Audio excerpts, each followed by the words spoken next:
بسم اللہ الرحمن الرحیم۔ گمنام ہیرو کے معزز ناظرین السلام علیکم۔ دوستو لائک ضرور کر دیا کریں، شکریہ۔ آئیے چلتے ہیں کہانی کی طرف۔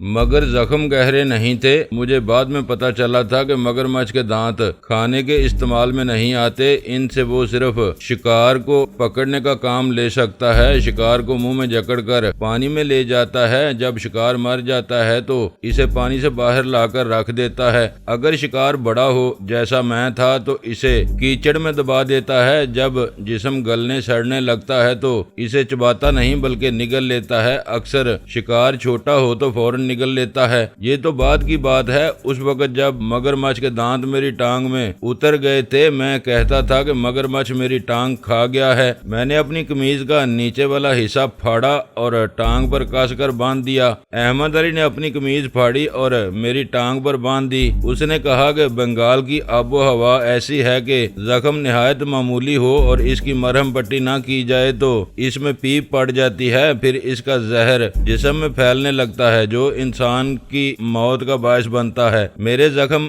اگر زیادہ گہرے نہیں تو معمولی بھی نہیں تھے، ان کی صحیح مرہم پٹی کی فوری ضرورت تھی، اور یہ ایک ایسا مسئلہ تھا جس کا ہمارے پاس کوئی حل نہیں تھا۔ ہم کسی آبادی میں نہیں جا سکتے تھے۔ ان زخموں کو خراب ہونا اور مجھے ان کے زہر سے مرنا تھا۔ میرے دل پر موت کا خوف بیٹھنے لگا۔ تب میری ذہن میں سوال آیا کہ میں شیطان کا چیلا ہوں یا خدا کا بندہ۔ دوسرا سوال یہ کہ مجھے یہ سزا کس نے دی ہے، خدا نے یا شیطان نے؟ سزا خدا نے دی ہوگی، میں نے شیطان کو تو ناراض نہیں کیا تھا۔ موت سے انسان اس وقت ڈرتا ہے جب یہ سامنے آ جاتی ہے۔ اس سے پہلے تو انسان اس خوش فہمی میں مبتلا رہتا ہے کہ قبرستان دوسروں کے لیے ہیں اور وہ جنازے پڑھنے کے لیے پیدا ہوا ہے۔ خدا اس وقت توبہ قبول نہیں کرتا جب آخری گھڑی آ جاتی ہے۔ درد نے مجھے کچھ اور سوچنے نہ دیا۔ میں نے دیکھا کہ احمد علی بھی پریشان ہو گیا تھا۔ اس نے کہا کہ تیز چلو، اب کہیں نہیں رکیں گے،